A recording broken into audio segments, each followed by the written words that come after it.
How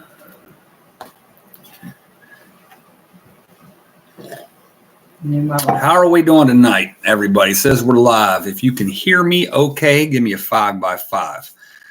I don't have my microphone set up, so it's just the laptop's microphone picking this up. Packed house, 7 in the house, 8 thumbs up. I'm glad you're all here. Those that are here. Hold on. Before I can look at the chat. My new glasses, picked them up today. Let me get that little smudge off there. Thank you to those of you that hit the super chat to help with the glasses, the Spectacles Fund, and Decalique for that surprising check that you sent me. Appreciate that. But here we are, my glasses, and I can see. Bernard Shreve, what's up? Finally finished the Doomsday AI computer. Okay, awesome. Got the 5x5. Now these are strange for me. It's going to take me a while to get used to.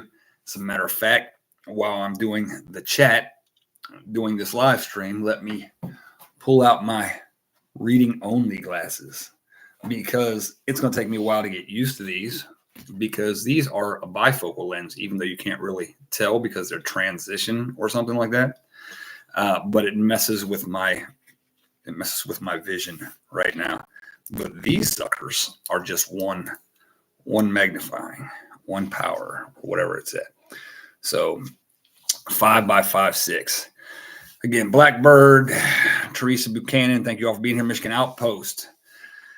Forrest, glad area is here. Dan Phillips, we're starting to get some people in here before we actually talk about the food. All right, you're experiencing this live stream right now with zero interruptions. No, there should be no commercials. So if a commercial pops up during the live, then let me know because I'd like to know that. I need to know that kind of information because I deactivated it. Now, if you're watching a replay of this, if you're not in the live right now, this is very important. You'll see a commercial because I physically, manually turn them off for the people that are in the live. If you're here, because I don't think you should be interrupted while we're actually doing this. This actually, Dan Phillips, this part is not a work of fiction, however, we may get into some things after the primary content. That may be works of fiction. You never know where we're going to go on here, but thank you for the work of fiction. I'm sure Dynamite already put that in here. I don't know if Backwoods is in here, Dynamite, but food. All right. Now you're not going to hear this. I promise you're not going to hear some of this on any other prepping channel. All right. Any other preparedness, survivalist, doomsday, whatever, end of times channel. You will not hear this. Yes, Dynamite, I am getting old, but don't fall for the, you got to buy all this pre-packaged 15, 20 years shelf life food. I think there are too many people in the prepping community that are buying all this survival food, the end of the world food. I got my bunkers stacked. I'm stacking food to the rafters. Because, and here's why, there is a method of madness. There is logic to what I'm saying. Now, yes, do you need some type of food supply? Yeah, of course. Duh. We don't live without food. And I'm going to talk for a while, then we'll hop in the chat. But, and however, if you are stacking a year, 2 years, 3 years worth, 4 years, some people 7, 10 years worth of high-end storable food that is sitting in a bunker or sitting in a shelf somewhere, sitting in a back room, wherever that, under the bed, wherever. Is it just sitting there? Or are you eating it? Because when you see 10 years shelf life, 20 years shelf life for the higher end, deep, advanced freeze dried from, by people that work for NASA shit. All right. The clock started ticking when it was put in the package. Okay. So that's when the clock started ticking. It's not, well, I'm going to open this in 10 years, then I have 10 years to eat. No, no. The clock started ticking. Most people don't even think about that. The clock started ticking the minute it was packaged. Okay. So if you're waiting 10 years and you've got 10 or 15 year or 20-year shelf life food, oh, well, yeah, okay. But that clock is already ticking. So if you're not using it now and then replacing it with more, it really, really doesn't make sense to buy in the first place because you're it's expensive for one, and you're not getting any value from it. You're not using it. Well, it's for an emergency, Rob. Well, emergencies happen all the time. All right. The point is most of it you'll stack in such a large quantity you can't take it with you. You can't take it with you if you have to evacuate. Now, people will say, "Well, I don't plan. I'm planning on bugging in." That bugging in 100%. I'm bugging in is completely unrealistic because if a nuclear plant melts down in your area, you're going to have to leave. If a wicked enough virus comes along, disease X, the unknown, comes along. If the frickin' zombie apocalypse goes down and the dead rise from the graves or whatever, if the tsunami happens, if a tornado happens, if a hurricane is bearing down on you need to be ready to move. And you should be able to you should be able to have 2 to 3 years worth of food that you can put into a vehicle, a pickup truck, whatever. And then be able to produce your own food after that. The food that you're stacking, the food that we're stacking, all right, I don't care what kind you're stacking, what kind, how high the rafters you're stacking it. It is designed and intended for one purpose. And a lot of people they overlook that purpose. The purpose of stacking the food is to buy you time to start producing food. Now, how long does it take you to start producing food? Let's say the first season, you can't produce food. Something goes wrong. You have a blight. Well, you might take a second. It might take 2 or 3 seasons to grow food. So logically, if you're honest with yourself, 3 years worth of food is plenty of food. Because if you can't start growing your own food in 3 years, you're a dead man walking anyway. All right. You need to latch on. In those 3 years, you need to latch on to somebody who can produce food. You need to have barter items so that in that time period, you can start trading things of value for living livestock of value, chickens, rabbits, whatever the case may be, for your meat proteins. Yes, you can have other proteins, beans and rice and all the good prepping stuff. All right. But logically, if you're not rotating through your stock is just aging and going bad. Okay. It's going bad. And in 10 years, if you've got 3 years worth of 10 years shelf stable food and you open it in at year 10, well, a lot of your food is just going to be gone. It's going to be something you really don't want to eat. It might still be good, might not be good. It might be okay somewhere in between. But logically, save yourselves the time and the money. 3 years worth of food. If you can't produce food in 3 years, let's go biblically. 7 years. All right. 7 years. Okay. But what is 7 years worth of food? 3 years and the ability to sow crop after crop to feed your family for 4 more years. So what you should be stacking is 3 years of food at the most, in my opinion, and 4 years worth of seeds. All right. And you can either go out and buy seeds, organic seeds, heirloom seeds, whatever, non-GMO seeds, or when you go grocery shopping this week or next week and you buy your produce, buy organic produce, non-GMO produce. And when you cut it open, guess what's inside? Seeds. And you can save those. You can let them dry out. I have bell pepper seeds. That's one of the things I like to say. Bell pepper seeds that I don't go out and buy. I take them from the inside of the bell peppers when I make steak sandwiches. So I've got little Ziploc bags full of bell pepper seeds that are nice and dried and ready to go in the ground. Okay. Seeds. If you can't produce your own food, then you're screwed in the long run. So there's no need to have 5 years worth of, freeze dried food, 5 years worth of beans and rice. No. Why? Because you're not producing. Now you should have 3 years worth of food for every individual you anticipate having to take care of. If you're a grandparent or a parent and you got little ones, 3 years worth of food. Now, how much is 3 years worth of food? Let's look at it logically. All right. Honestly, a 50-pound bag of rice and 4 cases, 24 cans each, 4 cases of soup of varying kinds or canned goods, meats, whatever, canned meats, whatever. That's a year's worth of food for one person, for a grown man, for me. That is a year. Now, bear in mind that you will have people that will argue vehemently, oh, that's not enough food. Oh, really? That's because we're under the mindset of we need to maintain where we're at right now. And most of America is obese ridiculously. All right.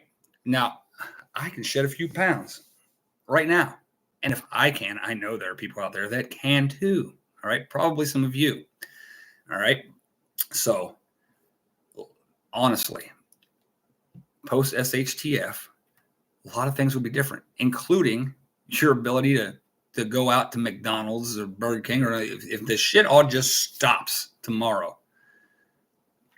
Do you have enough food to last for you to start replenishing your supply from the ground?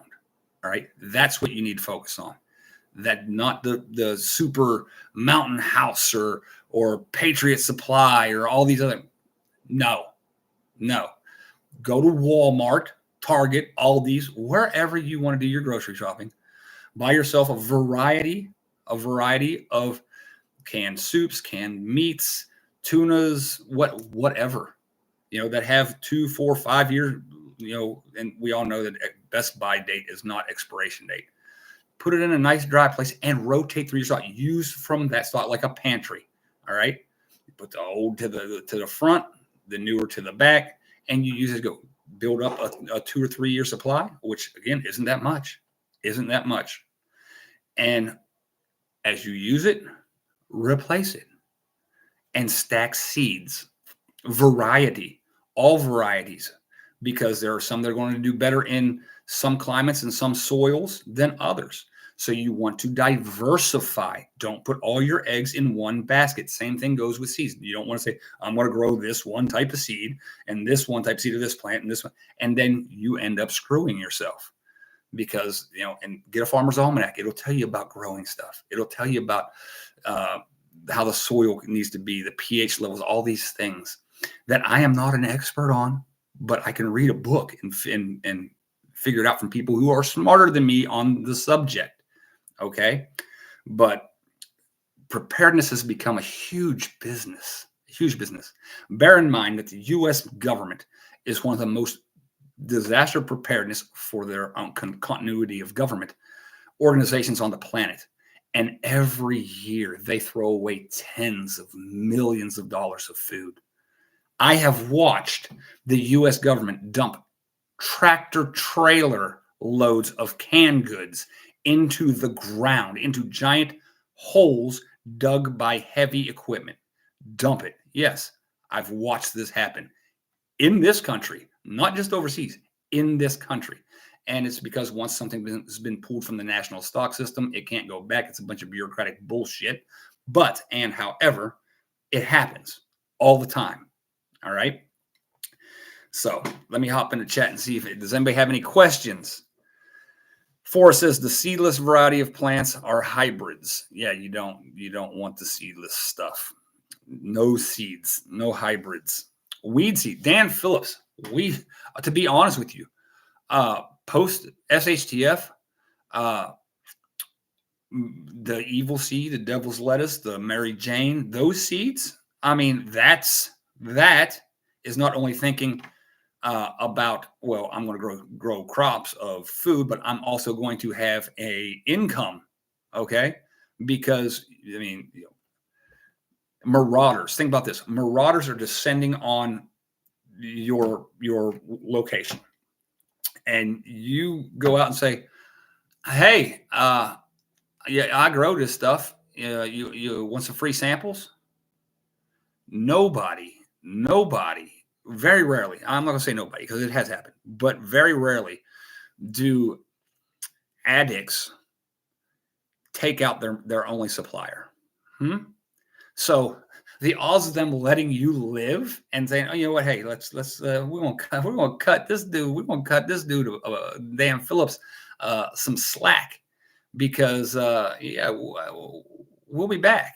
All right, you just keep doing what you're doing there, pal. Keep growing that stuff. Oh yeah, you got some food. We're gonna take some of your food, but not too much to bother you because we want to keep you happy because we know you're the weed man. All right, makes sense. Uh, so there's that, and it'd be a good barter item. Medicinal use also. You've got glaucoma, or something like that. Yeah, window liquor. I was just throwing out terms. Don't get butthurt. Okay. I was just making a point. But yes, I will have Amish slaves to farm for me.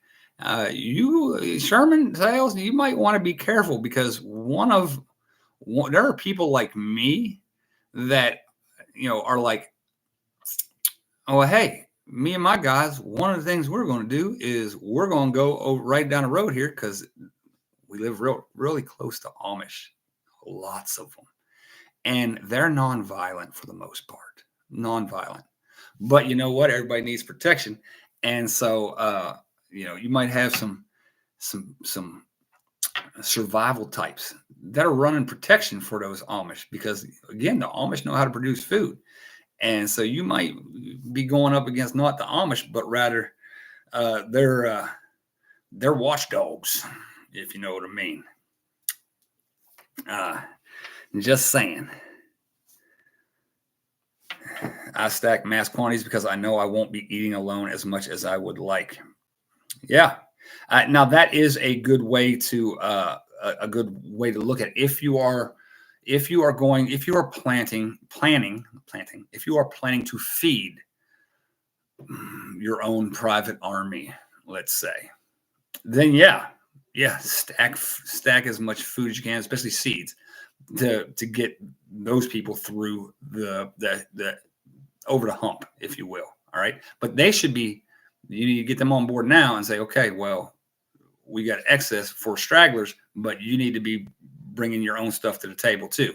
You need to contribute because at the end of the day, whoever controls the food controls the population. All right, so if you can control enough food, and then yeah, you can build an army real quick post SHTF. But realistically, let's look at what was going down at the border. The standoff. If there was ever a civil war, if you think that you're just going to sit in your home and be unmolested by one side or the other, and your views oppose that other side, it's not going to happen. So if you are in a heavily liberal area, you need to make sure that your supplies, everything you got is capable of going with you. Or you need to have it in your head already. All right, I'm leaving this behind. We're grabbing this, and that, and that's going with us. Because to stay behind in enemy lines, usually throughout history, now I'm just saying it's what happens, is there end up being these mass graves. And I mean, you see it in the conflict in Europe today, as well as throughout the past in various parts in Europe. You've seen it in Malaysia, or not Malaysia, but Myanmar, Cambodia, China, lots of places, Serbia, Yes, big holes in the ground, dug out with heavy equipment, and then meat suits dropped into them. And those were people that were like, I'm not going anywhere. I'm just going to stay behind. And so, I mean, remember, they call it the hill you're going to die on for a reason, because it's probably what's going to happen. But yes, so food, think about it. Logically, you should have 2 to 3 years for the food, enough to be able to get you through a couple of growing seasons. Because if SHTF happens in the middle of winter, you're not going out and then I'm going to put my carrot seeds in the ground, and I'm going to put my seed potatoes over here, and I'm going to put my green beans over there. Now, it's winter. The ground's solid. All right. You might have to wait 3 months, 4 months before your growing season starts. All right. Plan on growing things. Plan on growing things that grow best in your climate wherever you're at. All right. Do a little bit of Google searching. Say what grows best, what can grow the longest here. It might be something that you don't normally eat. All right. But if it will produce the most food for you, then you might want to change up what you're eating for your area, if that's where you probably will be stuck geographically, if everything goes away, if everything shuts down. All right. Seeds are also highly mobile. You can take them, a whole bunch in a little package, and take them with you. A lot easier than you can a room full of freeze-dried bulk in buckets of stuff. All right. And they're cheaper. You know what? You know why they're cheaper? Because they still haven't had the cost put on them by actually doing the physical work to make them grow and harvesting them. Okay. So you're still going to pay for that food that's coming, but you're going to pay through your labor, through your sweat, through your out there getting the dirt under your fingernails, making it grow out of the ground.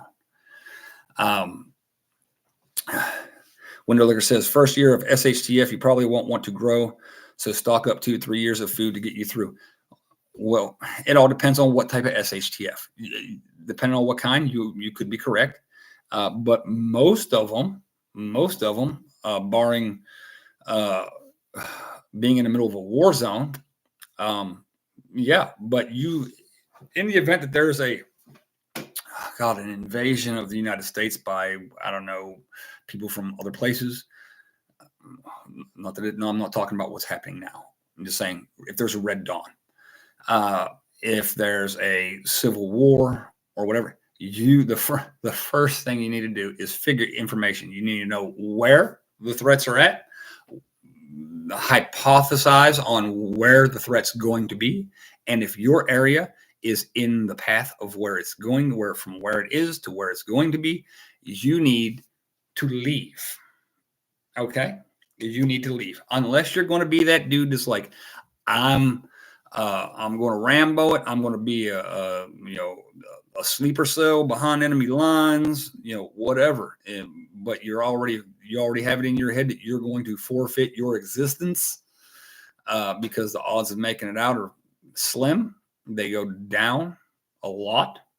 But if you're in that mindset, then that's fine. That's okay to be like, it's okay to die on a hill.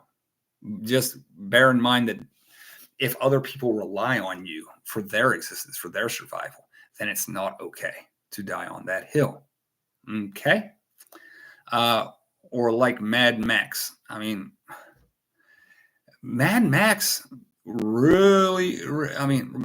Mad Max, like I said, Mad Max will only be a short period of time. The actual Mad Max, like chaos and mayhem.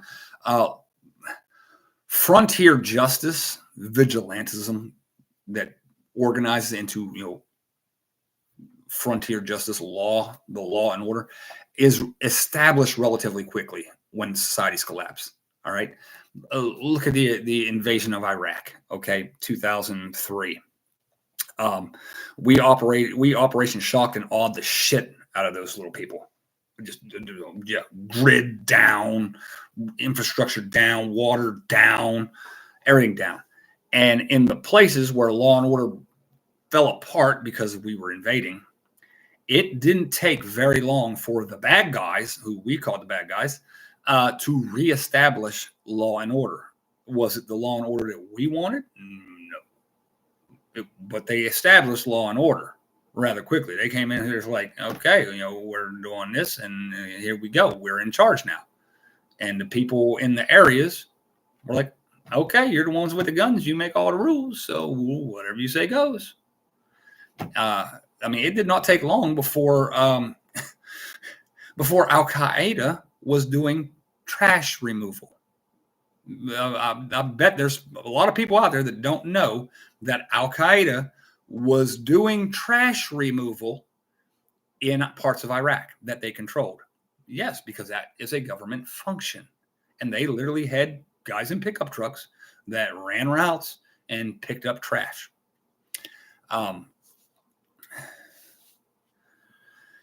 What are we saying in the chat? Get paperback books for foraging. There's a lot of food in your yard. Yes, there is. There is. I forget who I was listening to, but they were talking about, spraying, somebody was spraying weed control on dandelions and stuff. That's food. It's food and medicine and all kinds of stuff that we don't think of as food in our culture. Okay. Looking at your starving children and wife will make men do evil stuff to feed their family. Yes, it will. But again, the bulk of that in a SHTF is only going to be for a very short time, a few weeks or months, maybe a month or 2 months before people. We are tribal, and we will form tribes rather quickly. It will happen. Trust me. You know how I know it happens? Because it happens today in third world countries all the time. People form up tribes, and they make their own laws and go. Even after the shit collapses, they keep on rolling with it. But yes, your food. You don't need to spend $5,000 on food. Buy a little bit more than what you usually buy now. Stack it up and keep using. Buy the stuff that you eat. The stuff that you eat now. And just increase that volume. And then pull from that. Once you get up to 2 or 3 years, then you're good to go. And you just keep using the older stuff. Put the newer stuff in the back. Pull it all forward. Keep going. Keep going. Just keep it going. And that's all you do. You just rotate, and it'll self-rotate by doing that. All right. And you'll have your food needs covered, have your seeds off to the side that last virtually forever.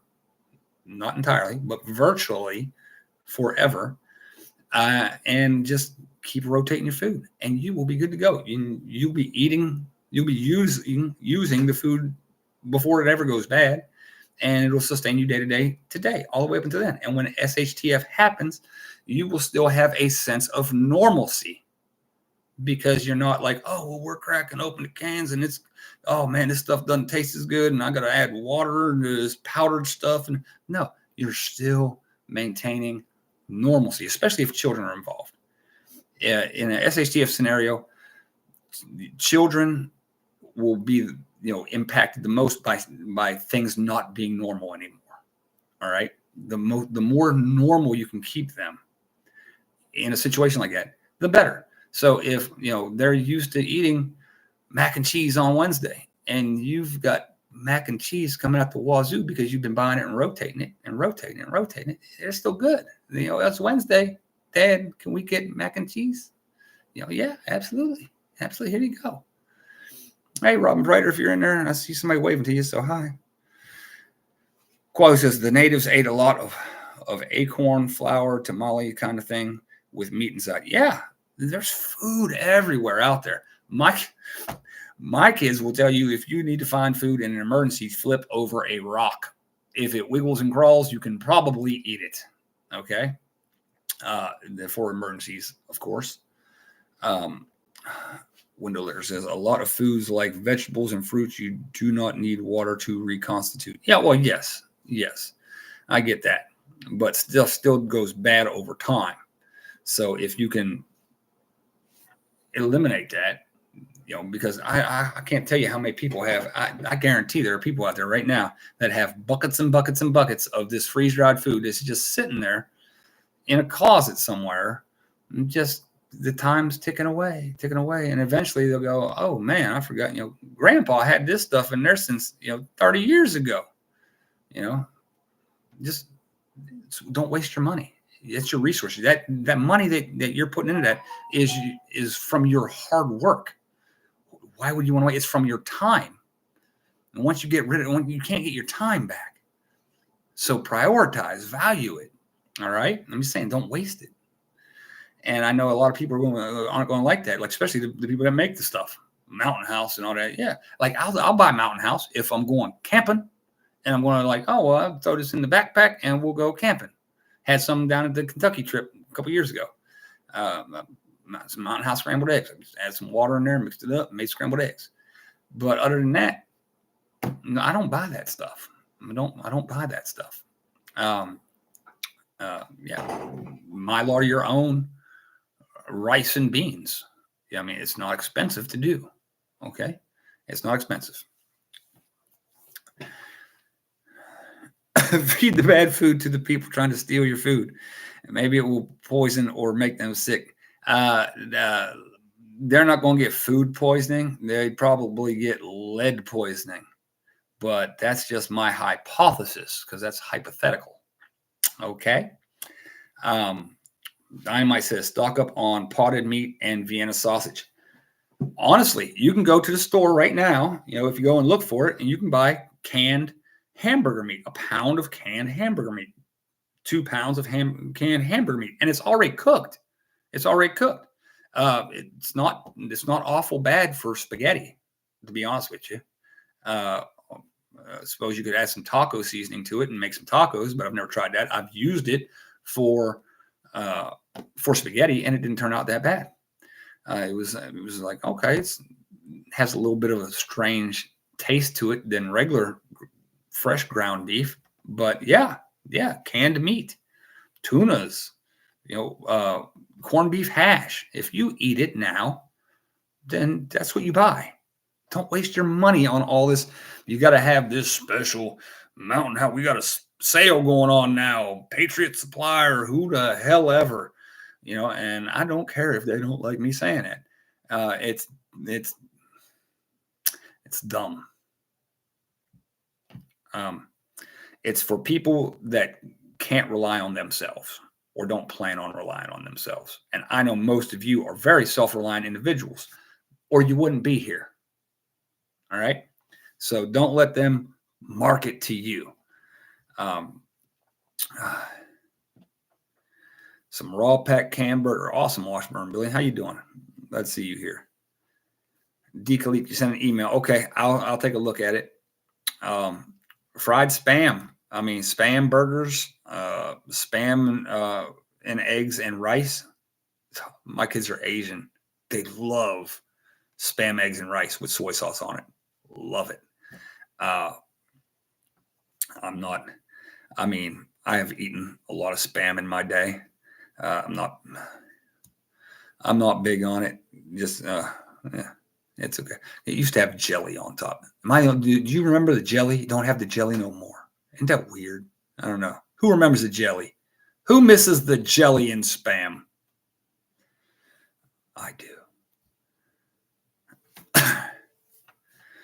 Don't tell John. Oh, it's right behind that thing and I can't see it. I'll tell you. Okay, there we go. Don't tell John on Prepper Nation that, or squirrels either. Squirrels? I mean, biblically, we're not supposed to eat squirrels, but yeah, but there's a bunch of stuff. It all depends on whether you go by the Old Testament or not. I mean, it's not here nor there. You can eat what you feel that he says you can eat. If you're good to go with it, then you're good to go with it.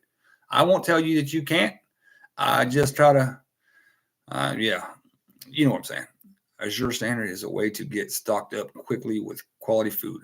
Azure Standard. I don't even know what that is, but now I'm going to have to, and I don't have a pen. I'm going to try to remember Azure Standard, and I'm going to look at that. I'm going to Google it. That stuff was gross.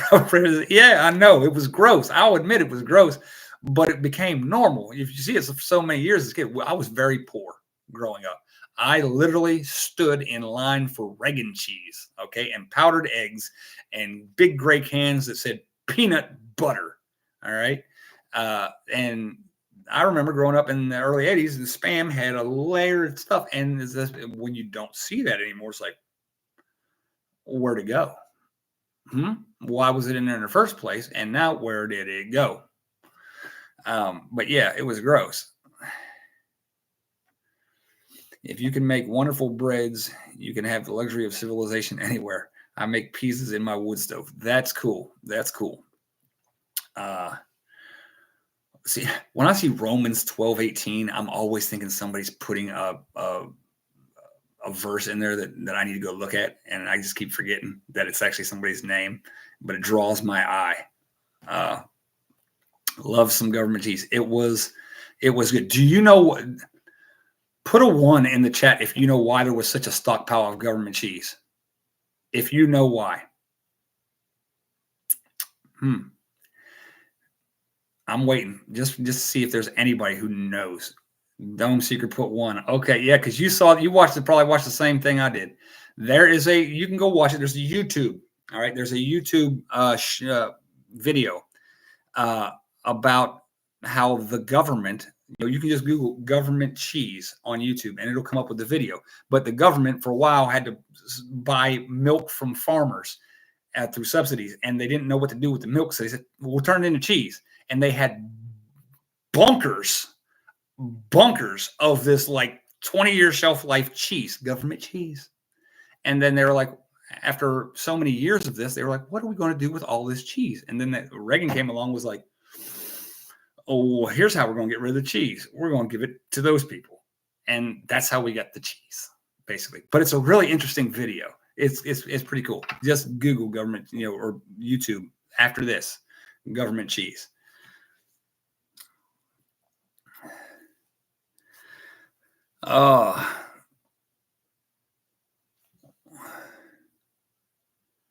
Bread is the future dollar. Oh, yeah.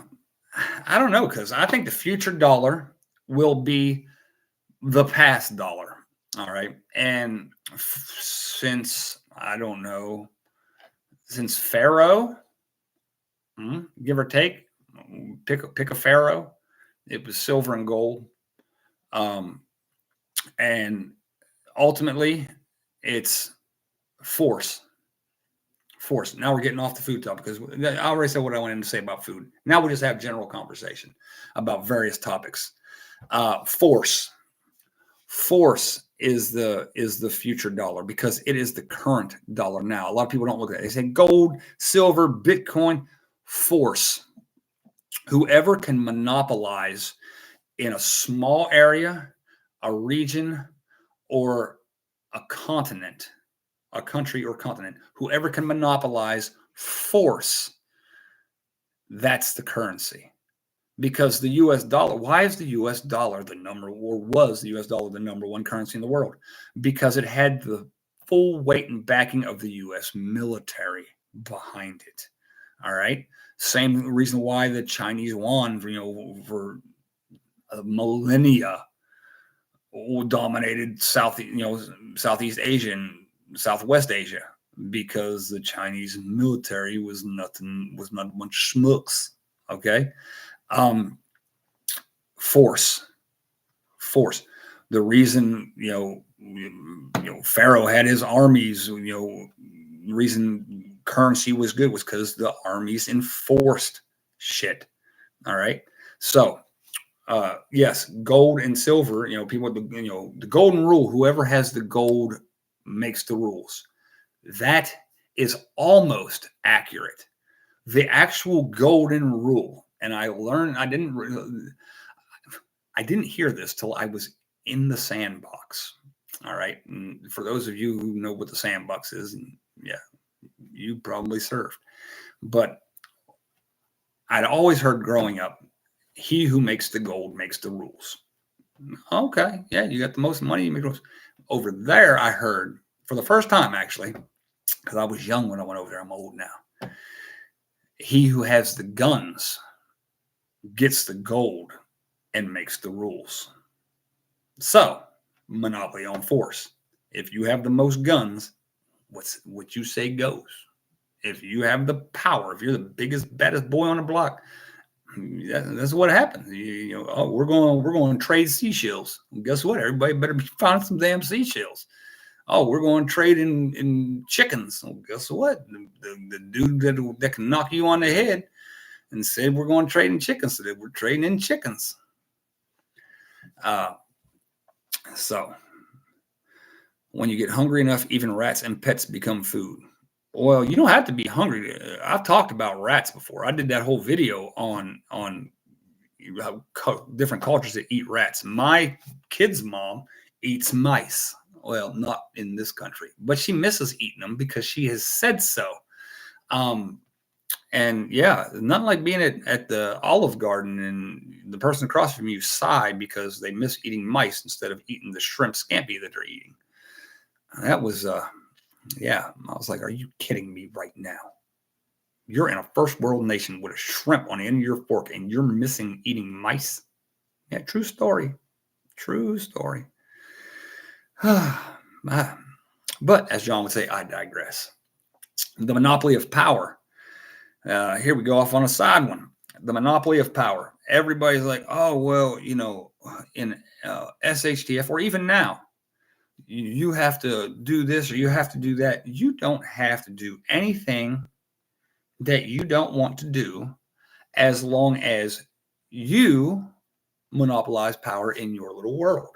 All right. As long as you have the ability to stomp on and get rid of anybody who opposes you in your little area, so always take the high ground if you can, then you don't have to do what you don't want to do. Now, there are a lot of, depending on where you're at in the world, there are lots of different little groups or agencies that might not like that. You just, if you and your family and or friends can repel borders, do what you want to do. Okay? Yeah, there's that.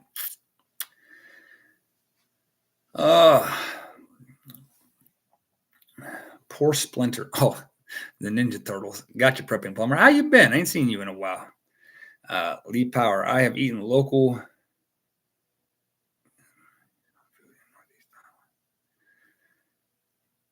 Eason food. I'm not familiar with the term Eason. In northeast Thailand, northeast Thailand, ex-wife from Nong Khai. Okay, northeast. That's probably just north of Nakhon Ratchasima, up near Udon Thani, right? Their Lee Power, I believe that would be up near Udon Thani, up near the Lao, up near the border with Lao. I didn't see you. Oh, you're talking to somebody else. Always just lurking. Awesome. That's okay, Prepping Plumber. Yes, 30 minutes from Udon. Yeah, okay. See, I'm not familiar with all the little names of all the little towns and regions in Thailand, but my house was in Nakhon Ratchasima in a small village on the outskirts of that town. Little home. First one with electricity and running water in the village. But I mean, it make you look around and go, wow. You want fish to eat, you go down the road to the guy who has the fish farm, and they cast a net and they pull out the fish, and you pick which one you want. You take your live fish home. That's where I also got scolded for playing with food, because I was playing with a baby chicken, and they were like, "Why does he want to eat that?" And I was like, "No, I'm just petting the little chicken." And they're like, "Why? You shouldn't play with food." And I was like, "Okay, put the little chicken down." Outlaw Farms, how you doing? How you can be here? Life is simple and quaint. Yeah, it is. Lee Power. It's Thai time over there. My daughter was actually born in Bangkok, at the American Hospital in Bangkok. My boys all born stateside. But yeah, I spent a good bit of time in the Southeast Asia region, Malaysia, Singapore, Thailand, Kampuchea. That's Cambodia, but in Thai they say Kampuchea. Places like that. I have some friends that are freedom fighters in Myanmar. Their names shall not be mentioned because the government, the former Burmese government, does not like foreigners coming in and helping fight their regime. But they were good people doing good stuff. Michigan Outpost, awesome lurking and listening. That's cool. Oh, anything else anybody want to talk about specifically? I know we talked about the food. We covered that. We're at 45 minutes already.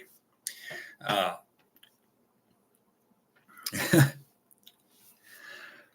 gonna have a sip of coffee real quick.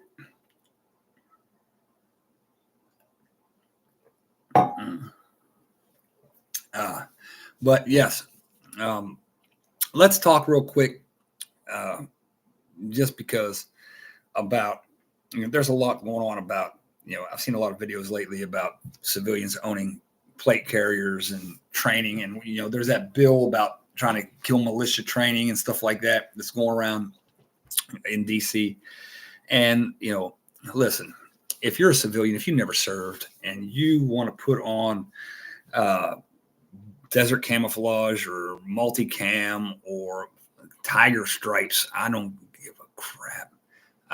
And body armor and train like a tier 1 soft guy, or like some SEAL, or hell, even PSYOP. We did some cool ass training in PSYOP because we had to attach to, detach and go to Ranger battalions and 3-letter agencies and stuff like that. But if you want to do that stuff, good. Do it. You need to be, the whole point of the Second Amendment was so that we could have the same firearms as the government of the time, which still applies. You still need the same weapons as the government of the time, but you still need the same training as the government of the time. So if the government is training tier 1 door knocking, hammer dropping on nail mother effers, if you're in physical good enough shape and you can have the willpower to train yourself to be a dropping hammer on nails mother effer, do it. Because at some point in time, you may have to go toe to toe with that type of an individual. And if you don't know what they know, Sun Tzu, Art of War, if you do not know your enemy and do not know yourself, victory is 100% a loss. A loss is 100% guaranteed. All right. If you know your enemy but do not know yourself, same thing, 50-50. So if you want to train like that, train like that. Anybody who has a problem with that is it's one of them, those bags used to clean vajayjays. Oh yeah, douchebag. Yeah, you should absolutely do that stuff.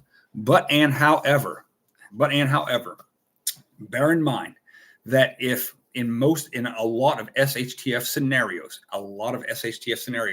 you do not, especially if a government is involved, if it's SHTF or a civil war, an invasion, you don't want to put, unless you're would join a platoon, or a militia forms a platoon or a company, or you're going to hop in with the government and fight and repel the invaders. You do not want, as an individual or even 2 or 3 people, to put that on, because you instantly make yourself a target from opposition. All right.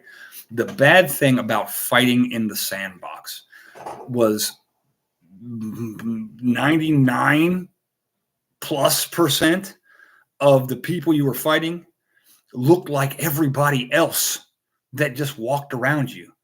They shoot an AK at you and drop it and fade into the crowd. And you're looking for a dude in PJs with flip-flops. All right. And it's like, they're all in PJs and got flip-flops. Where'd he go? All right. Same thing here. Especially, I'm gonna tell you something that other people won't tell you.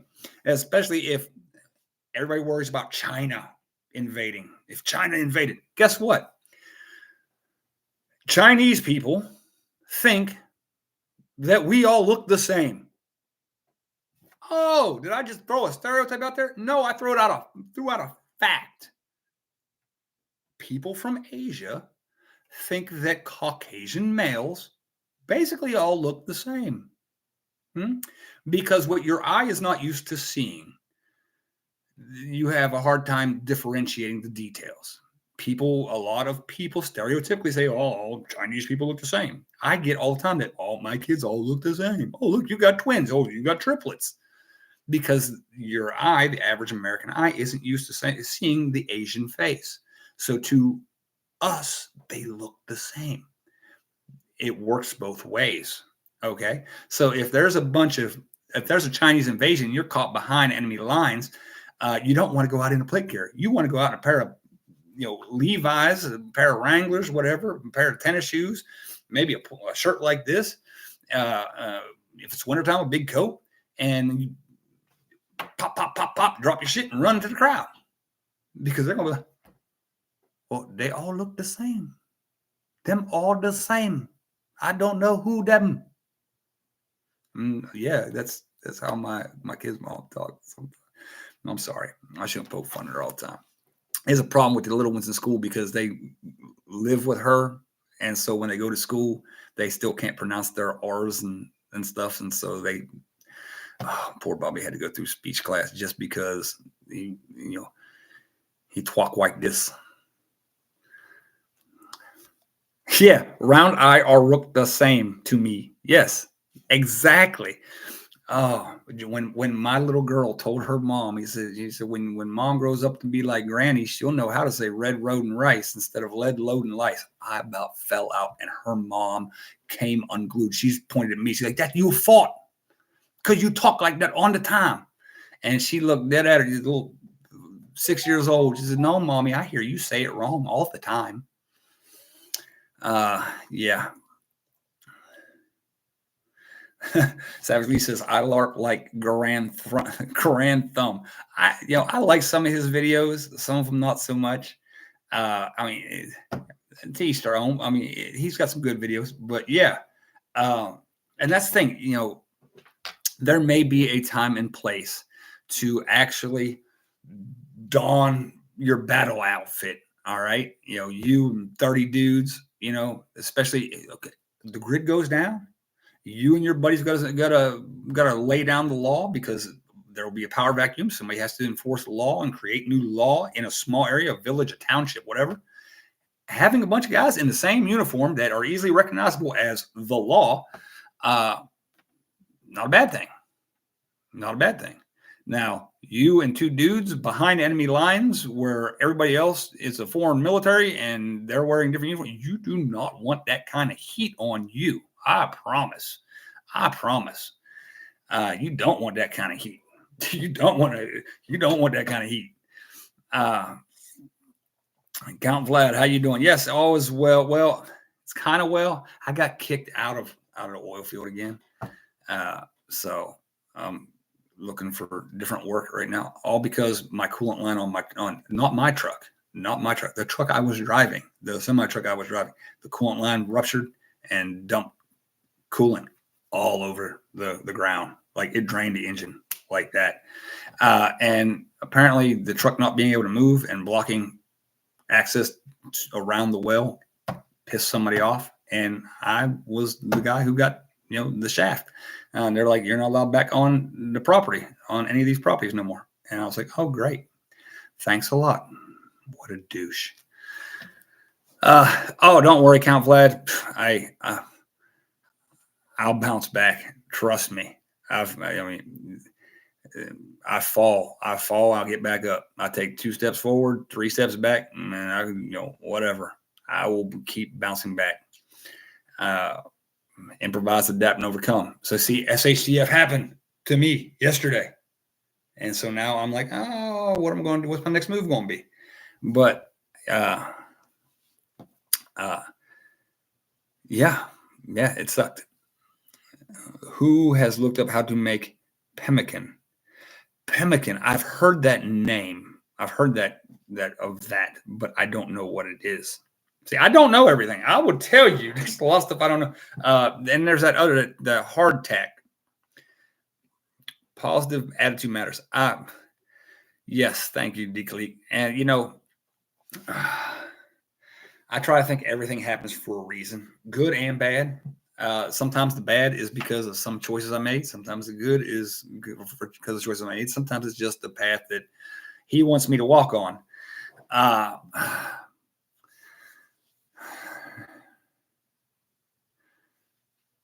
Some stagehand gigs. I mean, I've never been to New England. Thank you, Count. I've never been to New England. I want to go there. Just I want to go up there and see like Salem. All right. I don't. Is Salem considered part of New England, like Salem, Massachusetts? I think that is geographically when it comes to the rest of the world. Geographically, I'm on point.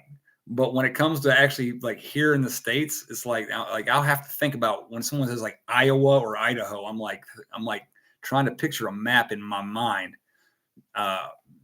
Because if I haven't been there, I don't really know where there is, but I've been around a lot of the world, or whichever way you want to think about it. And so I know that stuff. Yeah, Salem rules, but not in October. Why not in October? You got me curious on that, Count Vlad. Just put in real quick. Let me know why not in October. Pemmican is basically finely shredded meat and fat with berries sometimes. Okay. Pemmican and azure. Oh, what was that other thing I was trying to remember? I wish I had a pen. But what were we talking about? I just lost my train of thought. Too many Taurus, LOL. It's a crap show. Probably because of the whole witch thing, huh? I imagine, and the headless horseman and all that stuff. Salem witch trials. How long? Okay. Yeah, that's what I figured. Something like that. But like I said, people are like, "Oh, well, Salem witch trials. It was horrible." I just think they didn't get them all. If you look at today's society, I think they didn't get them all. I think maybe the real ones just tricked them into getting some people that weren't, and yeah, the real ones kind of like slid back. Like, okay, we caused enough mayhem. Now let's get the hell out of Dodge. I think that's what happened. Because look, I mean, when you've got the Satanic Temple, fighting things in court because somebody tore off the head of one of their statues in a courthouse, and we're okay with that. Yeah. And here's another thing I wanted to talk about real quick. Okay. Okay. Now, this is primarily going to be focused to anybody that believes in a higher power. All right. Because if you do, all right, then and it goes back to being about bugging out, and about monopoly on force. I believe that we are coming to a point where there's going to be only a couple options. One, we either drastically do some drastic stuff. Almost dropped the other word. Some drastic stuff and take it back. Our country, by the way, is what I mean. Our country. Take it back. Or we run as far and as fast as we can. Because if you look at, I don't care which book you want to look at, if you look at any of the books relating to the man upstairs, he gives you only a certain amount of time historically to unproblem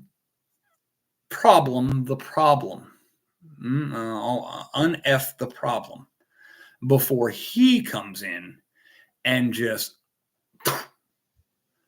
removes the problem itself. So if we aren't heading towards the problems being fixed, you better believe that he will. And so if we see that it's not getting fixed, it's getting worse, you might want to run and not look back, lest ye turn into a pillar of salt.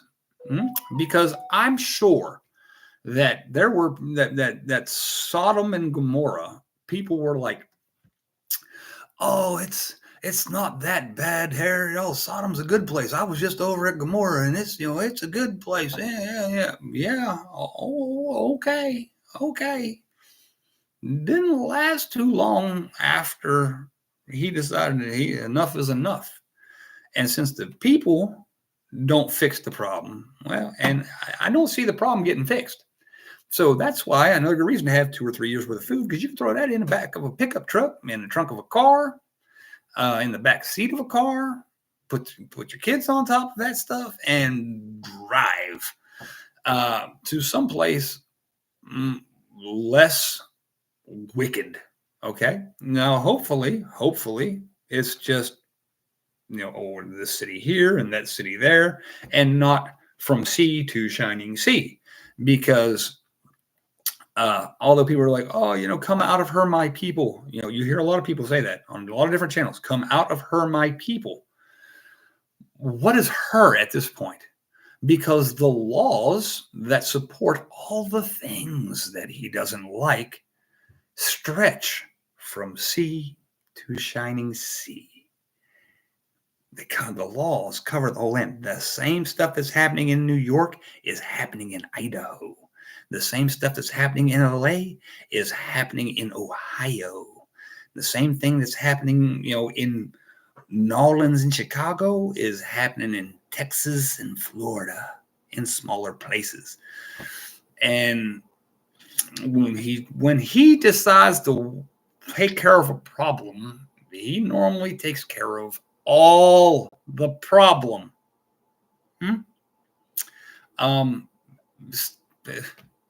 With the exception of the cartels, Mexico is more in line with him than America. So there's that. And that's saying something. There's nowhere to run. Then I suggest you start fighting. Okay, somebody asked me a question. Forrest says, did you hear that the FBI arrested several people in militias that had planned to go to borders supposedly to start a civil war? I heard something about 3 people getting picked up. I've been out of the news loop the past week for the most part, because I was working in the oil field. And if you've ever worked in the mountains of West Virginia and Pennsylvania, your cell reception is like not there. And so when I do that, I tend to get out of the loop of information. Okay. But I will I'm going to start looking into some. Today I was watching the news, and I was watching them on there talking about the border bill, blah, blah, blah, blah, blah. How about we just say no? No money for you. No money for you. Yeah, no.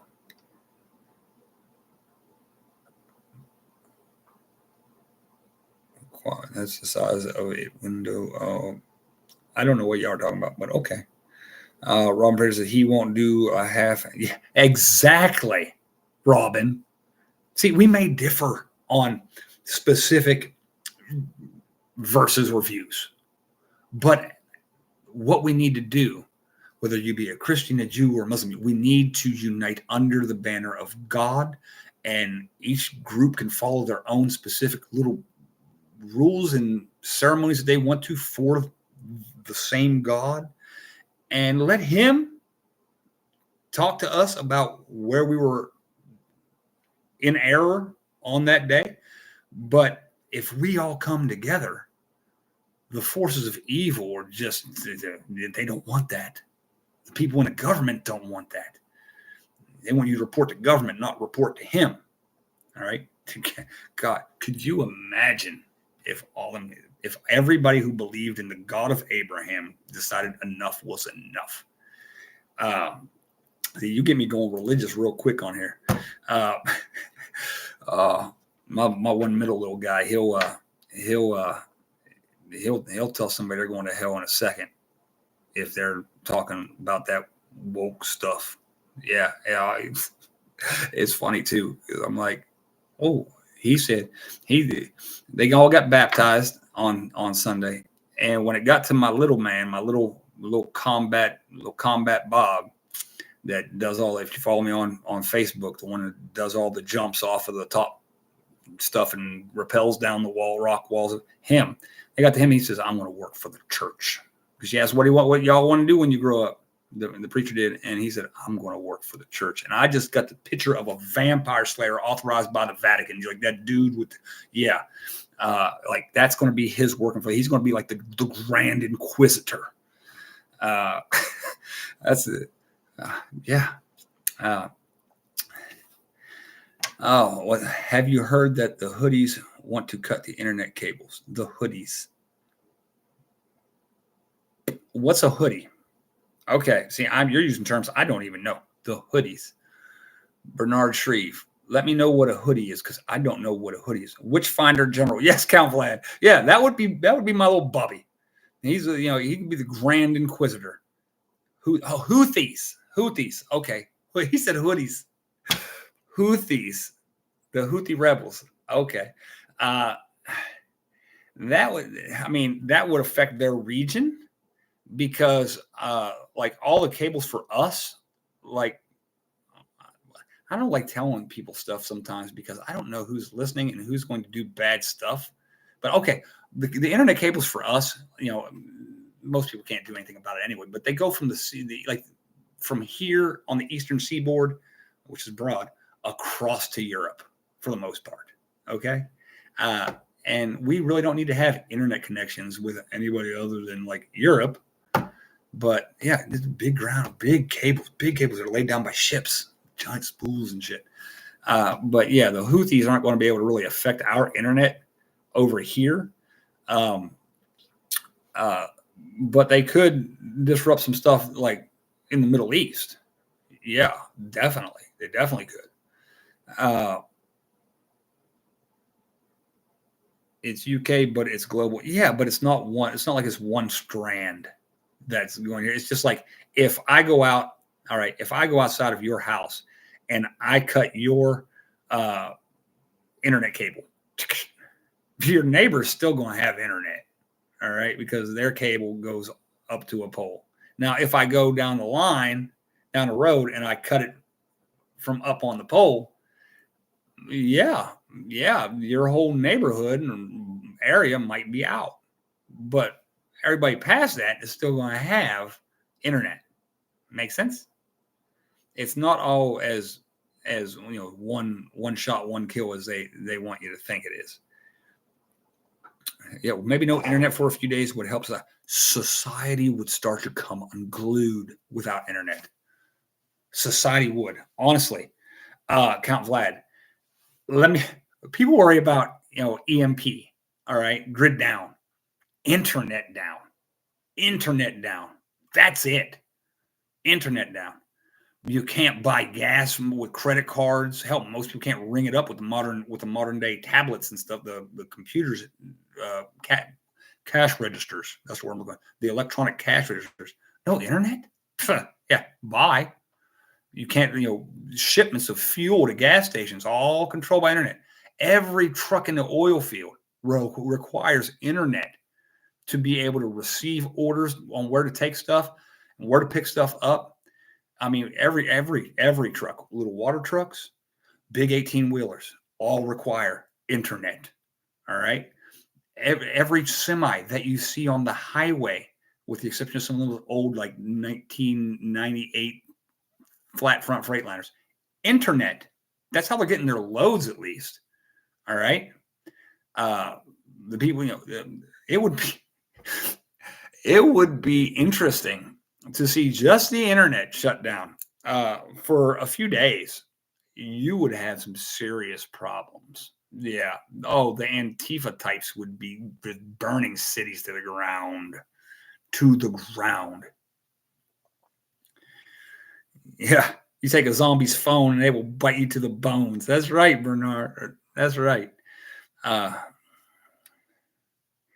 The internet has redundancies. Yes, it does have redundancy. And I'm talking to Forrest.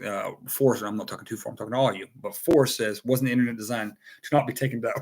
However, if the grid goes down, then no one in the U.S. would have internet. Yes, the internet has many redundancies. Redundancies, backups. All right, primary, alternate, contingency, emergency, PACE, just like the military, PACE.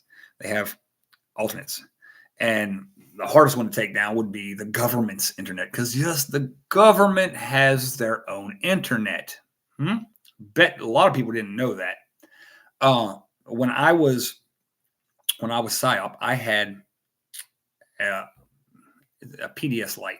All right, and basically it was I snapped together a little satellite dish, sat it on the ground. I pushed a button. The satellite went and locked on. The little dish locked onto our satellite in orbit or in the sky on a balloon, whichever you believe, but it connected to that and gave me instant internet access to Fort Bragg. Okay. So I had my own little internet wherever I went, so I could relay information directly to Bragg and receive information directly from Bragg, because no matter who I was attached to, I reported directly to Fort Bragg. So I always had two chains of command, whoever I was stuck with, but the one that superseded everybody that was back in Fort Bragg. So yes, and there are lots of those little systems out there. But the internet, the government itself has its own internet system as well. But yeah, that's just mobile internet where I can throw it up, boop, and be talking.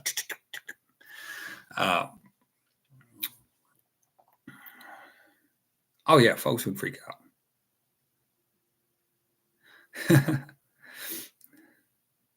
Yes, cell tower generators only have like three days worth of fuel, and okay, hold on. Washburn Billy says, please scroll up. But I'm going to do another video. I know some of you who have been with this channel for a long time know that I did one about taking down communications, enemy communications in a time of civil conflict or invasion, which primarily dealt with cell phone towers and other things. But I'm going to be doing that on Patreon this time, because they're less likely to smack me on the thing. Yeah, so Washburn Billy. Let me see if I can get this. I don't know what's going on here. Why want it? I don't want to do that. All right. It keeps highlighting everything in the chat. I don't want to do that. Maybe if I do like, nope, that won't let me do that either. I had it for a second. There we go. Washburn Billy. Let's see how far up. Washburn Billy said, be careful saying that they're all the same God. Is that what you're talking about? There's only one God. It's the God of Abraham, the God that made Adam and Eve. I'll look and see if there's another question that you had.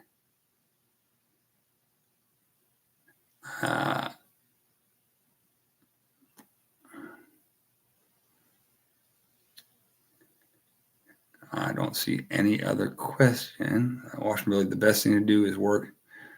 Read to stick together.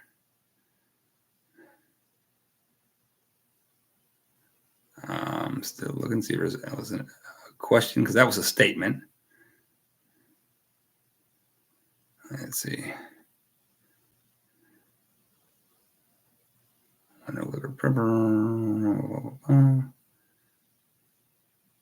Oh, could they reign? Could they reign the way that they want to without power at Warlord? Okay. Could they reign? Oh, let me go back to the bottom. Could they reign the way they want to without power? No. Here we go. The root of all evil. People will say, oh, money, that and that. Yeah. I mean, if you go back in time history, before electricity, yes, there was evil in the world, but it was easy to control. It was easy to find. Those are bad people. Look at what they're doing. Let's smite them. All right.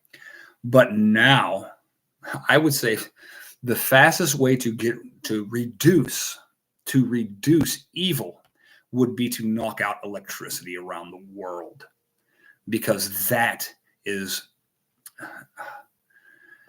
think of everything. First off, control. They without electricity, they can't. Their control goes away.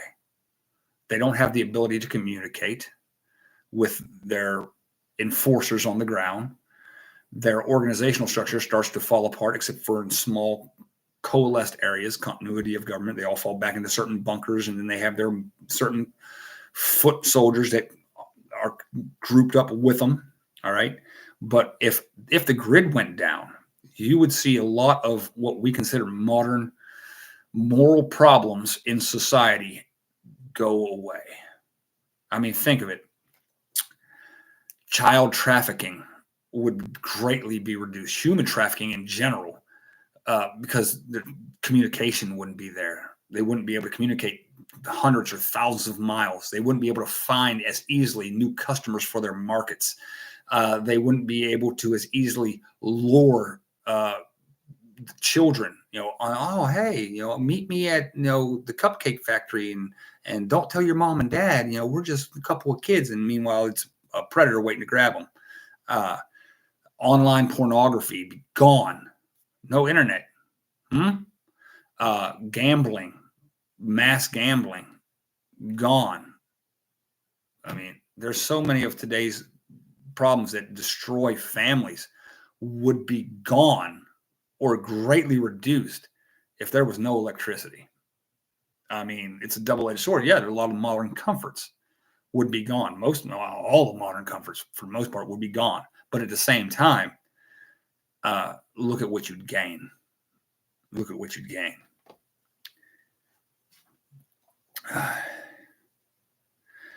Okay.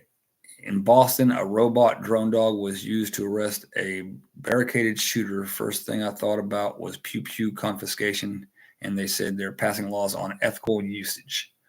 Yeah. At Bernard, just saying, if they just do the internet. If they just do the internet, there'd be everything would go back to. If they just did the internet, it would take them a while. They'd lose some control.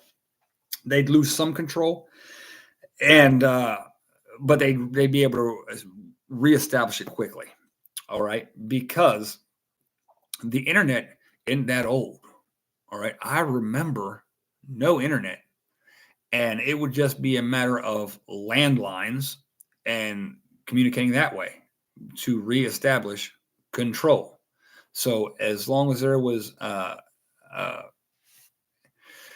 as long as they survived the first chaos of all the stuff shutting down from lack of an internet, as long as they were able to maintain control of the big cities, which would be difficult. It would be difficult with no internet, because again, you'd have a lot of stuff grinding to a halt, like supplies of food.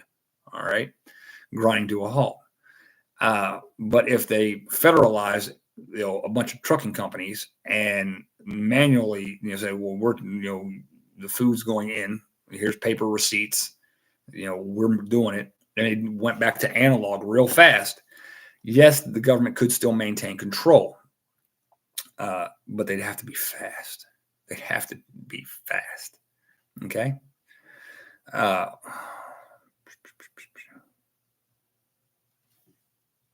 Of sin. All I see is of sin. But yeah, Washburn, when I say they're all the same God, I mean the God of Abraham. To clarify things, the God of Abraham. I'm not talking about the elephant-headed gods in Hinduism or Buddhism, or the Buddhist Hindu hybrid that you'll find in Southeast Asia. I'm not talking about the Buddha, whichever one. I'm talking about the God that created Adam and Eve. And yes, that's according to the Ten Commandments, there's only one, and that is the same God of Judaism, because Abraham was a Jew. That is the same God of Jesus Christ, who was a Jew was raised as a Jew until he started preaching the gospel and saying, listen up, this is where y'all need to straighten some shit out. And then there was Ishmael, Ishmael, who followed the God of Abraham. And then the angel Gabriel, the word of God, the angel Gabriel came down and said, you need to get these pagans wiped the hell out before something bad happens to you. And here's the laws. It's slightly different than the ones that came before, as in, it's specific for you to wipe these people out. But it was still the God of Abraham. So George Washington said, when you remove God, the nation will go to hell. And I mean, you can't take something that is good, all good, and remove it without something filling its place. And if you remove all good, typically what remains is all bad. So there's that. Right? Washed a floor cleaning machine, cleaning the floors by itself here in the Holton, Maine Walmart. Yeah, I've seen not just, they have robots now. I've seen at Walmart where they go through on their own and they're like scanning the aisles, doing inventory.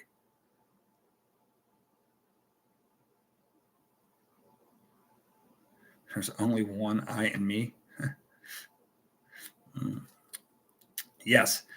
This when and I heard my little guys, they were on the news last week because they were doing the Pledge of Allegiance in school. They were teaching them the Pledge of Allegiance, and when they got to the one nation under God, when I hear someone say that, I'm like, I don't think this nation is anymore, because if you look at it, it's we don't do none of the stuff he says is okay. We do all the nation as a whole does all the things he says are not.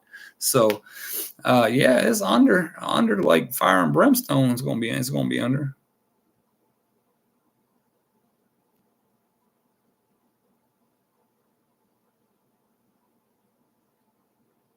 Let's make them in our image. Okay. Yeah. Yeah. They made man in his image. Elohim. And yeah, El is the Semitic root for God. El. If anybody didn't know that.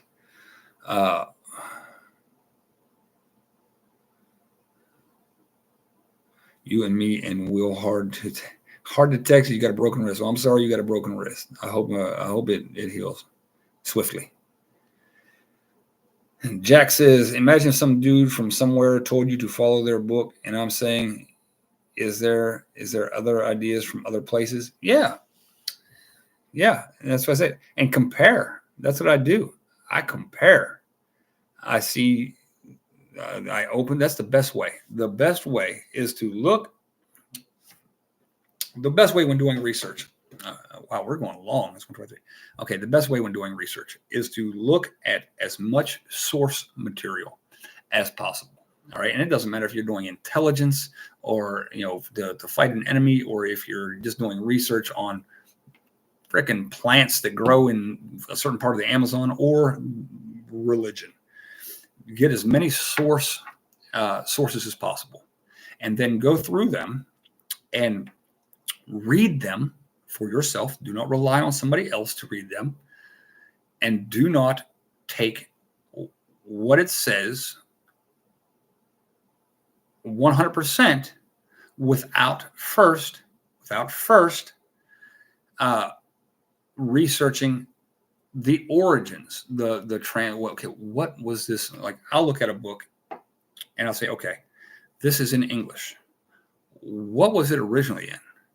And you might have to go back 2 or 3 languages, or to figure out, okay, well, it went from this to this to this, and now it's here. And then I try to compare what it said there versus what it says here, and see, okay, for the most part, it's right. But as far as the biblical ones, all right, whether it be the Old Testament, New Testament, the Quran, the Talmud, whatever. I look at things that are inspired by God and things that are actually said or were supposedly said by messengers of God, whether they be angelic messengers or whether they be prophets or whether they, or whether they be somebody who wasn't a prophet but heard, witnessed the prophet and spread the word. But I know that, okay, I believe, now somebody's going to correct me if I'm wrong, and that's okay. You can correct me if I'm wrong. I believe it's in 1 Corinthians where it says, God is not an author of confusion. Okay. Now, if we bear that in mind, if it was actually said by an angel or Jesus that God is not an author of confusion, and you find in the Bible someplace where something contradicts something or it changes from here to here, that is when you have to bear in mind it's probably the influence of man who has had influence on the Bible. Okay. And so you have to bear in mind that God, of course, God is not the author of confusion. So if you find something that's confusing, that's not from God. Okay. If it makes sense to you, you go, well, okay, that makes sense. And it's not illogical. It doesn't contradict itself. Then that's probably from God. And here's the thing. The devil, Satan, Shaitan, Lucifer, depending on what you want to call him, will never, I don't believe, I could be wrong, will never put you on any path that leads you towards doing anything good. So if you're getting information from, say, this book over here, and it's, and people are like, well, that's not part of my religion, but it's saying that your religion is right and that you need to do this and you need to do this, and it's all according to God's law. The devil will never, he's the deceiver. He will never tell you to follow God's laws. He will tell you in other ways to make you turn your back on them. Yes, but he'll never convince you to do good stuff. Okay.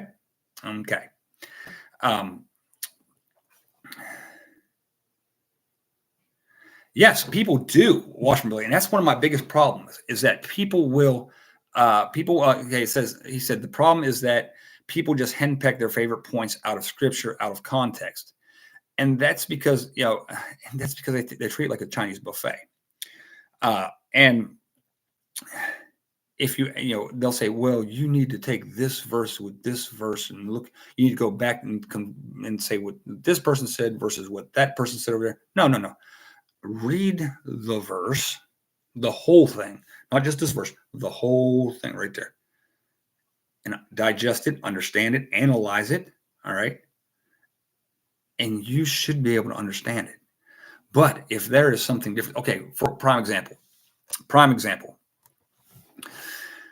and I know some of my Christian friends, some of my Jewish friends won't like this, but in the Islamic religion, and I say Jewish because there are Jewish people that claim, I don't know how that works, because if you accept Jesus Christ, then technically you're a Christian, because a Christian is someone who follows the teachings of Jesus Christ. But they'll still say, well, I'm Jewish, but I do believe that Jesus was the Messiah, and that God sent him. Well, then technically yes. But according to the Islamic scripture, which was word for word from the Archangel Gabriel, if you want to believe that angels come, and statistically, historically, throughout the Bible, whenever there was a large pagan population, a messenger came down and was like, you need to fix this, or else we's going to fix it for you. Sodom and Gomorrah. Well, we went and found Lot and was like, okay, it's time to go because bad stuff about to happen. We all had lots of chances. One, if you don't, if you look and actually read the book, The archangel says, we've sent down scripture to the Jews and to the Christians. And the Jews don't want to believe that the Messiah was sent. Oh, Jesus, that the Messiah was sent. And the Christians want to elevate the Messiah to the actual son, biological son of God. And now the confusion here is in man's definitions, not God's definition, in man's definitions, because in the words used over time, because in the words of the archangel, God has no partner. He has no partner, man and woman, God. God creates things because he just wills them into existence. He just wants them. So because he has no partner and he does not biologically reproduce, okay, he has no offspring. And people say, well, but Jesus was the Son of God. I'll also point out that every angel in the Bible, in the Torah, the Old Testament, in the Quran, were called sons of God also. Divinely created beings with a lot more knowledge and power than your average human being. So bear in mind that every angel was called a son of God. Now, all the Nephilim in the Bible were called the sons of God, went into the sons of man and created the sons of who? Man. Those descended from Adam. All the angels and Jesus were called sons of God because they were divinely created. Angels, you would never say, the angel Michael is God's son. You would never say that because it's not true. He was a divine being created by divine will. And in Islam, that's how they look at Jesus. He was the divine creation of God, sent with all the knowledge that he needed from God and powers to perform miracles to get everybody on the path of God. But the angel said, don't, and it says in the Quran that Muslims shouldn't argue with Christians and Jews about which way is right, that as long as they're following their path to God, God will set them straight about the small differences later on the day of judgment. It says, don't even argue with them. So there's that. But if you think about it, there could be miscommunication one way or the other, whichever way you want to look at it. There could be miscommunication because, again, God does not try to confuse. Who tries to confuse? The other guy. And while we're on the topic of the other guy, let me say, don't. I'm trying to correct my little guys now. I'd be scared of the devil. No, don't be scared of the devil. Don't be scared of Lucifer. Now, some people are going to hear it and go, oh my God, Rob, what the heck? You're not scared? No, I'm scared of God. I'm not scared of the devil because he don't have no power here. All right. I'm not scared. If anything, I'd pity him because look how pitiful. Something that can't swallow its own pride, couldn't swallow its own pride and couldn't repent and say, hey, I'm sorry, I shouldn't be doing this. Something that was cast out, that will live in hellfire forever. I'm not scared of that thing. Now, I'd be scared of joining that thing by upsetting him, but I'm not scared of the devil. No, because the one who I worship, that's the one who usually, that's the one who can put the hurting on me.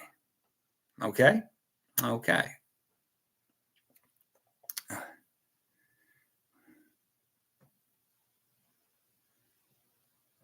Yeah. You don't have to. Yeah, that's the great thing, Washburn. You don't have to agree. I mean, and like I said, the reason you have such strong, and it's good that you have strong beliefs in God, your own way. That's good. As long as it's the God of Abraham, I don't care if it's Abraham over here, over Jesus up through David and King David, all the way up to Abraham, or over here, or over here. As long as it's the God of Abraham. If it's like Baal or somebody else, then yeah, I'd be like, no, we don't need to be talking. But yeah, and again, the reason you have your beliefs at the end of the day are because you happen to be born where you were born and raised by people who believed that before you, more than likely. Or at least you were in that culture, in that society where somebody close to you believed that. I mean, statistically, that's the way it is. Like I said, if I dropped you off in if I dropped you off as a toddler or a newborn in northeast Thailand, you'd be worshiping a false god right now, more than likely, because there's Buddhas everywhere, and they're over there bowing down to these golden idols. Yeah, yes, Robin Predator, the only god. Yeah, and that's why we are very blessed, because we were born in a nation that used to worship God and fear God and worry about displeasing God. Not so much anymore. And I'd like to point out something to you. Pride. When I say pride, most people think of the rainbow flag. Now, what is a rainbow flag? Rainbow. That's division. All right. That's white light divided into all its separate segments. It is inherently a flag of division. And think of the word pride. What was Lucifer's sin? One of the first sins, his pride. He's too proud to bow before man. Just coincidence? Coincidence? Could be. I don't think so.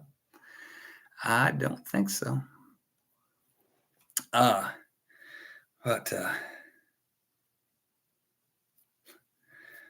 the flag of dominance. No, it's the flag of division. Count Vlad, exactly right. Yeah, it is. All right, I think I have spent a long time on here, and I want to say thank you for allowing me to tell of these things without being. But no. I mean, listen, Washburn.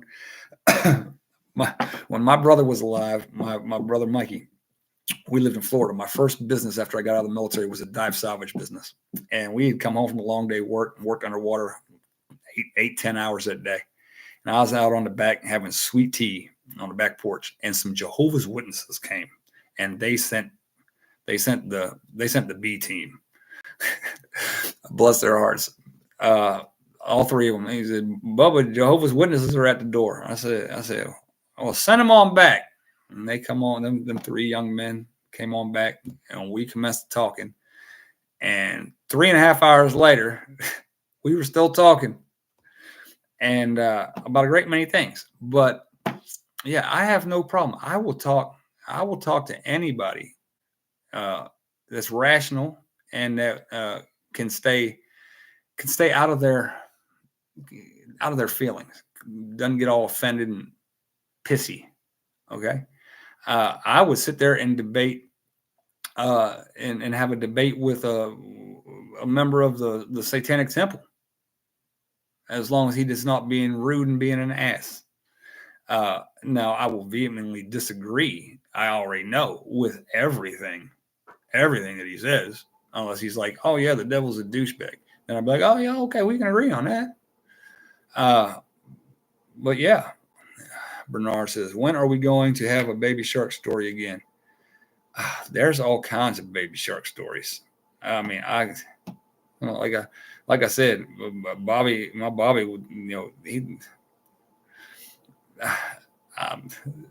Let's just say somebody mentioned pride. We just use that as a code word. Mentioned pride, and Bobby, being 6-year-old Bobby, said, "Yeah, you'll go to hell for that." And I'm just like, the boy ain't wrong.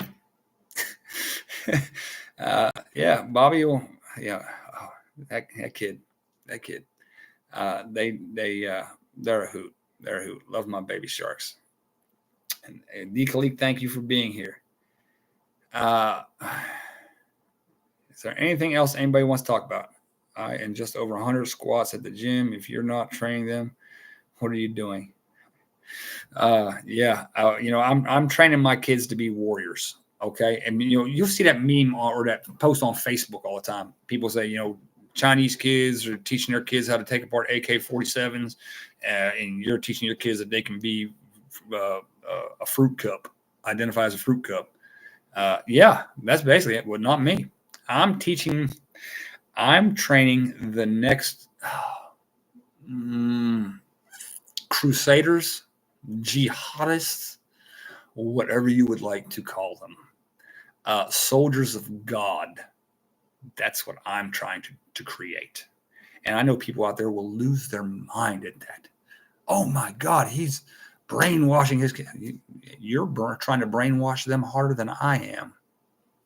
But the difference is they believe me over you because Dad doesn't lie to them. So, great chess, man. Only live stream I actually watch. Well, I'm glad you come and watch it. Crusaders, yeah. Dragon Slayers in a time of dragons. That's right, Forrest. Remember, a great dragon will rise.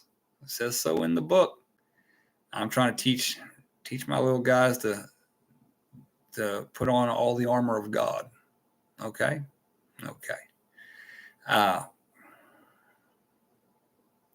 Create distance in a gunfight. Yeah. But yeah, they're, hopefully I do it right.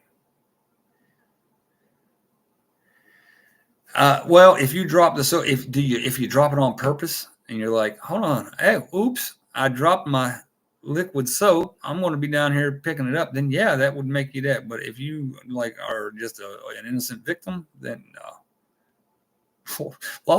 that is wrong, Sherman Sales. Lots of wife goes great with tequila. Well, you know what? That's what happens. Why does that happen? Why did Lot's wife turn into a pillar of salt? Why? I'll tell you why. It's a rhetorical question. It's because most women have a hard time listening to a man and doing what they're told. Don't look back. Don't eat the apple. But nobody wants to listen. I'm just messing with you, ladies. I know some of you do a great job. Thanks, Rob. I enjoy this time with you. Yeah, I do too. It's okay. You can nitpick here and there. That's okay. I mean, and I think about, listen, when you guys post stuff like that, it makes me think about stuff. And I'll go and I'll question it and I'll mull it over and I'll do some research and I'll look this up. And then if I come to the conclusion that you're wrong, then I'll just come to the conclusion you're wrong and I carry on. If I come to the conclusion that, there's something to that, then I take that in and I try to adjust course. Okay. I do that. That's because I have a very analytical brain. And when it latches on to stuff, it latches on to stuff. So there's that. But I do appreciate you. And I appreciate your differences. But again, Washburn, if we all came together, all right, and you say, if you had the ability to say, it's okay that you think that Jesus the Messiah was the Messiah, but that he was not technically the Son of God, but more of a divine creation of God that sits because think of this, at the day when you go to heaven at the day of judgment, where's God? Jesus sits at the right hand of God, right? That's two. That's two. Now, the right hand, it's a reserved place for somebody very important. But there's still, if you go back to the Bible, there's only one. He says so it was literally carved in stone. There shall be no God but God, and you shall not elevate anyone to his same stature.